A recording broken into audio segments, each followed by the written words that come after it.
October 29, 1959 marked a brief respite in the king's military life as Private First Class Elvis Presley was discharged from the base hospital in Germany. After suffering from a severe bout of tonsillitis, Elvis was ordered to remain at home for 3 more days of recovery. This period of service proved to be transformative, forcing the international sensation to live life as an ordinary man and soldier. Despite the immense pressure and media scrutiny, Elvis dedicated himself to fitting in, an experience that demonstrated his maturity and discipline far beyond his iconic gyrations on stage.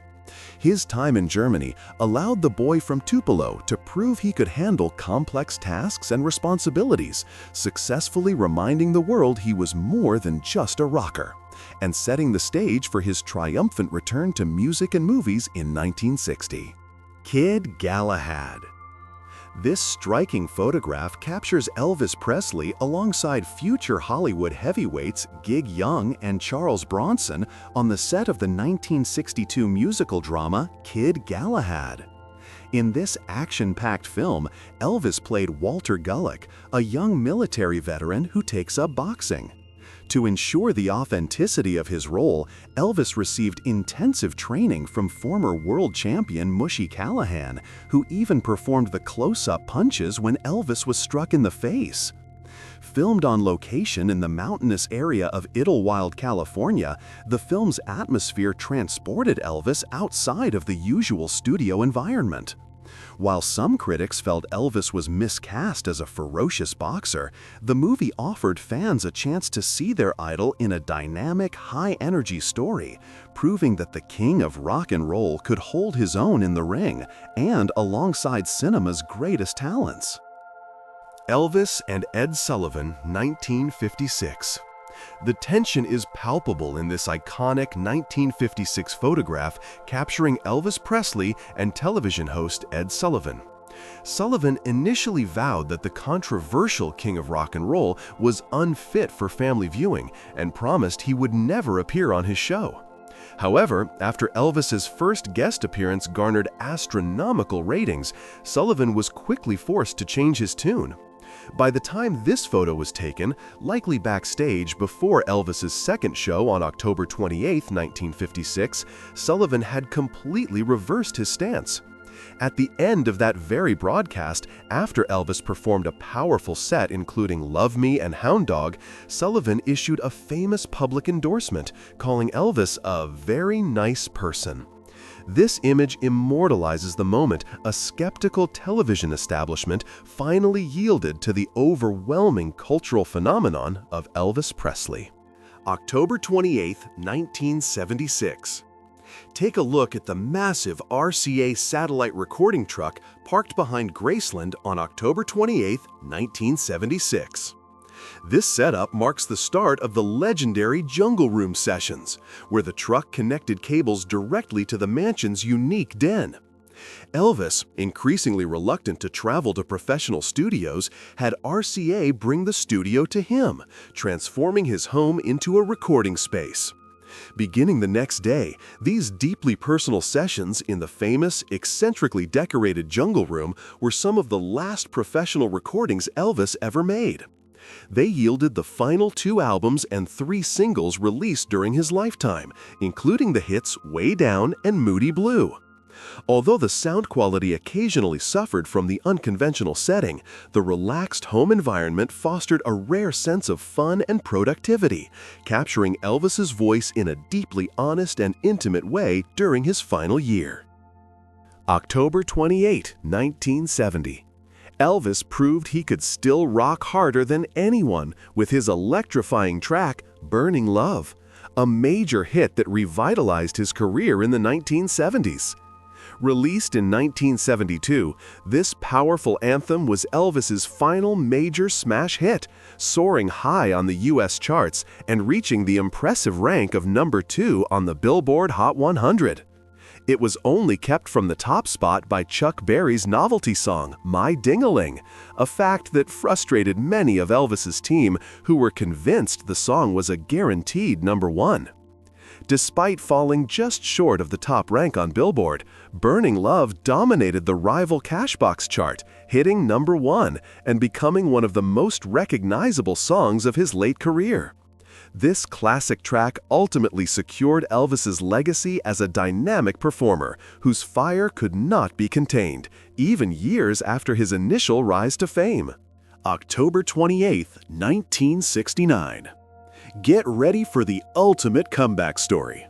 On October 28, 1969, Elvis Presley's electrifying single, Suspicious Minds, was rapidly ascending the U.S. charts, culminating in his first #1 hit in over 7 years. This monumental song was Elvis's 19th and, ultimately, his final chart topper on the Billboard Hot 100 during his lifetime, marking a profound career resurgence following his iconic '68 comeback special. The legendary track was born out of the prolific American Sound Studio sessions in Memphis, where Elvis recorded some of his most soulful and enduring material.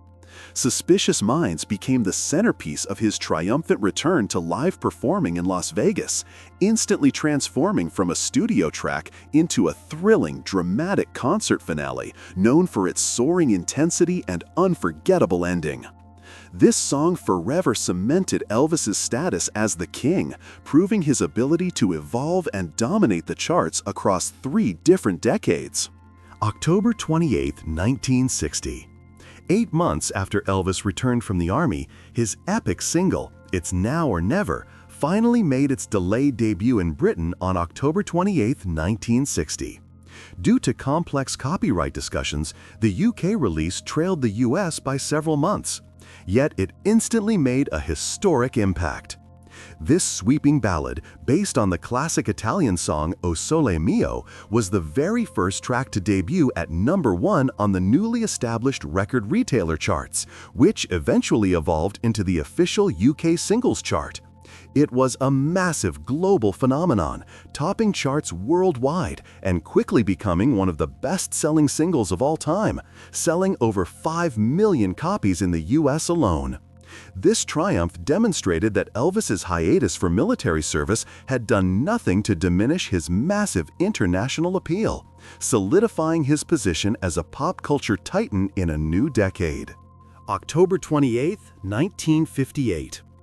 On October 28, 1958, Private First Class Elvis Presley, stationed 5,000 miles from home in Germany, poured his heart out in a deeply personal letter to his then-girlfriend, Anita Wood. The king confessed to being a little lonely boy and expressed profound homesickness, revealing a vulnerability rarely seen by the public. In a poignant display of commitment, Elvis declared that he would never love anyone in his life as he loved her, and wrote of his sincere desire to marry her and have a little Elvis. This letter provides a rare, candid glimpse into the deep emotional conflicts Elvis was facing during his military service, struggling to balance his public image with his private life. It confirms his intense feelings for Anita before he met Priscilla Bewley a year later, highlighting the complicated, evolving romantic life of the world's most famous soldier. October 28, 1957. Behold this snapshot of Elvis Presley backstage at the Pan Pacific Auditorium in Los Angeles on October 28, 1957. This moment preceded the first of 2 highly anticipated concerts, which drew not just thousands of fans, but also a celebrity-studded Hollywood audience. Determined to impress the A-list stars and their families in attendance, Elvis performed an electrifying 18-song set, culminating in the crowd favorite Hound Dog. The performance was notorious because media reports had recently targeted Elvis's stage movements, forcing him to be particularly mindful of censorship. Stories had circulated that authorities demanded Elvis clean up his show or go to jail, yet he remained defiant and determined to rock the house. This brief Los Angeles tour, just before his induction into the Army, captured the king at the peak of his rebellious 1950s power, forever challenging the cultural status quo. History was made on October 28, 1956, when Elvis Presley accomplished a chart feat no artist had ever achieved before. His serene ballad, Love Me Tender, soared to the #1 position on the Billboard pop chart, replacing himself as the reigning champion. For 11 straight weeks, his explosive double-sided hit, Don't Be Cruel, paired with Hound Dog, had dominated the chart. But now, the king had knocked the king out. Love Me Tender was an adapted version of the Civil War-era ballad Aura Lee, showcasing Elvis's versatility by proving he could charm audiences with a gentle melody just as easily as he could ignite them with rock and roll. This phenomenal back-to-back success cemented Elvis's total dominance of the popular music landscape, proving that in 1956, only Elvis Presley could challenge the king. October 28, 1955. Imagine witnessing the raw talent of the hillbilly cat in a small setting like Curtis Gordon's Reg Club in Mobile, Alabama on October 28, 1955. This performance captures Elvis in the final months of his early career, still touring across the Southern Circuit with Scotty Moore and Bill Black, often performing for modest paychecks. These rigorous touring days were crucial for honing the performance style that would soon change music forever. Unbeknownst to many fans in the audience that night, monumental changes were happening behind the scenes. Just the day before, news had broken that Colonel Tom Parker was in the final stages of negotiating to take over Elvis's management contract, setting the king on an unstoppable course toward international stardom. This era represents the pure, untamed energy of Elvis Presley, right on the brink of becoming the biggest musical icon the world had ever seen. Elvis, Dodie Marshall, and Pat Harrington, Easy Come, Easy Go. This fun set photo captures Elvis Presley alongside his co-stars Dodie Marshall and Pat Harrington Jr. from the 1967 musical comedy Easy Come. The film cast Elvis as Ted Jackson, a former Navy lieutenant and explosive ordnance disposal diver who trades in his uniform for a quest to find sunken Spanish gold. His co-stars brought plenty of flair to the adventure. Dodie Marshall played Joe Symington, a memorable go-go dancing yoga instructor, and Pat Harrington Jr. portrayed his friend Judd Whitman. Produced by Hal Wallace, this movie would tragically be the last one Wallace made with the king.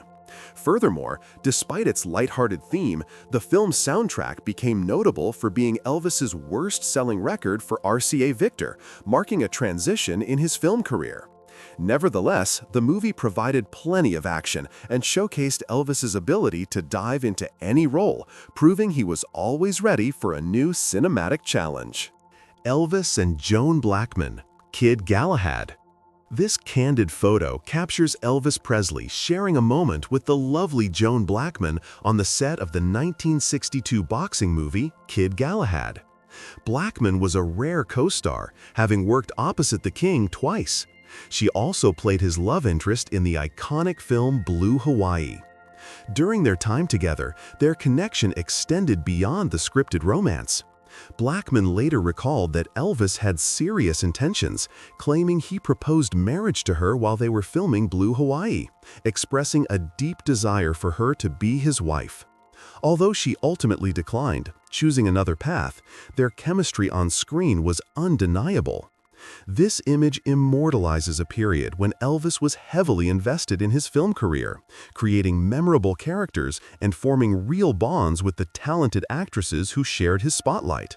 Elvis, Joan O'Brien, and Vicky Tiu, It Happened at the World's Fair. This cheerful image captures Elvis with his charming co-stars, Joan O'Brien and the adorable Vicky Tiu, from the 1963 musical It Happened at the World's Fair. Set against the backdrop of the iconic 1962 Seattle World's Fair, the film stars Elvis as a crop-dusting pilot who gets distracted by Nurse Diane Warren, played by O'Brien, while caring for the young orphan Sue Lin. Vicky Tiu, who played Sue Lin, was only 6.5 years old at the time. Interestingly, Vicky only got the part because her older sister was busy performing for President Kennedy at the White House. The film features memorable scenes shot on the famous Space Needle and the monorail, capturing Elvis in one of his most visually striking cinematic adventures. In a remarkable turn of events, young Vicky Tiu grew up to become the First Lady of Hawaii decades later, giving this historic photo an even deeper connection to history. Elvis with fans in Germany. Even during his 2-year stint as Private First Class Presley in Germany, the King's magnetic appeal was undiminished, as this photo with enthusiastic fans demonstrates. Although Elvis lived off-base in Bad Nauheim, he remained remarkably accessible to the public and the local military community from 1958 to 1960. He would often pose patiently for photos and greet the crowds that gathered outside his residence. Despite the intense media spotlight, Elvis worked hard to fulfill his military duties with his unit, the 32nd Tank Regiment, near Ray Barracks in Friedberg. These interactions with fans proved crucial, giving him a much-needed link to the outside world and helping to cement his image as a down-to-earth celebrity. This period showcases his unique ability to remain the king even while wearing an army uniform and trying to live the life of a typical young soldier. Elvis and Joan Freeman roused about. A dynamic duo on the road, this picture shows Elvis Presley alongside his leading lady, Joan Freeman, during the filming of the 1964 musical Roustabout. The film cast Elvis as Charlie Rogers, a coffeehouse singer who finds himself working for a financially struggling carnival after his motorcycle is damaged. Joan Freeman played Kathy Lean, the beautiful co-worker who catches Charlie's eye, leading to tension with her protective, carny father. This star-powered production also featured a cinematic legend, Barbara Stanwyck, who played the carnival's tough but fair owner. The movie was packed with 11 songs, including the fan-favorite track Little Egypt, and was a box office success, hitting number 8 for the year. Roustabout remains a beloved picture that perfectly blended Elvis's signature musical energy with the colorful, gritty world of the traveling carnival. October 27, 1975.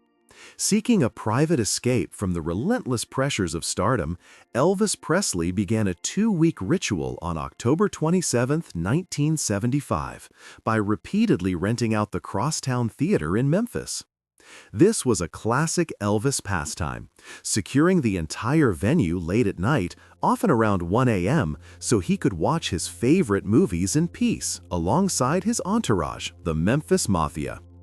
Elvis was a huge film buff, and this allowed him to enjoy cinema in complete privacy, free from screaming fans or intrusive photographers.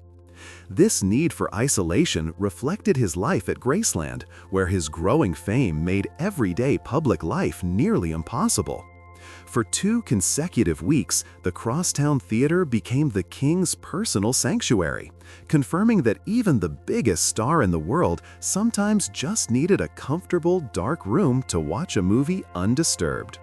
On October 27, 1973, Elvis Presley's energetic single, Raised on Rock, was climbing the U.S. charts, peaking at number 41 on the Billboard Hot 100. This song, which explicitly celebrated his musical foundation, was the sole single released from the album of the same name. The recording marked a triumphant return to Memphis, taking place at the legendary Stax Studios, the birthplace of countless soul and rhythm and blues hits.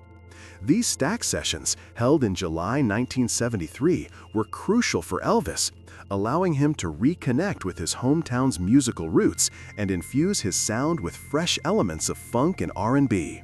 While it didn't hit the top 10, the track served as a powerful declaration that the King was still anchored in the rocking sound that first made him famous, proving that his soul was, indeed, raised on rock and roll. October 27, 1956. It was total chart domination on October 27, 1956, when Elvis Presley achieved his 3rd consecutive #1 single on the influential Cashbox bestsellers chart with the gentle ballad Love Me Tender. The song debuted at an unprecedented #2 spot immediately following Elvis's electric performance of the song on The Ed Sullivan Show just weeks earlier, confirming his overwhelming popularity. This was a unique achievement for Elvis, as he had established his dominance with high-energy hits like Hound Dog and Don't Be Cruel, but proved he could achieve the same success with a sentimental, romantic tune. Written specifically for his debut movie, the song became synonymous with the romantic side of the king and demonstrated that in the fall of 1956, every single Elvis touched was destined for the top spot. October 27, 1955. A dramatic power struggle on October 27, 1955, when Elvis's manager, Bob Neal, discovered that Colonel Tom Parker was secretly negotiating the sale of Elvis's contract. Neal, who had managed Elvis since 1954, was furious to learn that Parker, who was only supposed to be an advisor, was on the verge of engineering a monumental deal that would move the king from Sun Records to the massive RCA Victor label. Neal immediately demanded a face-to-face meeting with the colonel to clarify the situation, realizing his grip on Elvis's career was rapidly slipping away. Ultimately, Neal was successfully sidelined, leading to Parker taking complete control of Elvis's life and career just weeks later, signing the legendary contract with RCA Victor that transformed Elvis from a regional sensation into a global superstar. October 27, 1955. While management drama was reaching a fever pitch behind the scenes, Elvis Presley was doing what he did best, thrilling fans on stage. On October 27, 1955, Elvis performed a high-energy show at the National Guard Armory in Jackson, Alabama, as part of his grueling Southern touring schedule. This event perfectly illustrates the dual reality of his life at the time. A young man dedicated to his craft, traveling constantly with Scotty Moore and Bill Black to build his name, completely focused on the music. Meanwhile, unknown to many in the audience, that very day saw his manager, Bob Neal, confronting Colonel Tom Parker about taking over Elvis's career. The raw, unstoppable energy Elvis displayed on stages like this one was precisely the phenomenon that Colonel Parker was maneuvering to control, setting the stage for the massive RCA Victor deal just weeks later. October 26, 1957. This revealing photograph captures Elvis Presley backstage at the San Francisco Civic Auditorium on October 26, 1957, preparing for the first night of a short but memorable West Coast tour. Even just before taking the stage, Elvis was subjected to intense scrutiny, with reporters grilling him about the ongoing controversy surrounding his musical style. Journalists repeatedly questioned him on the claim that his gyrating movements encouraged juvenile delinquency, a hot topic that frequently dominated his press conferences. Elvis, always calm and collected, dismissed these accusations, insisting that he always strove to set a good example for his fans. This tour came only months before his official induction into the Army and captured the king in his final stage of youthful rebellion, defiant against censorship and utterly focused on delivering the raw, thrilling performance his fans loved.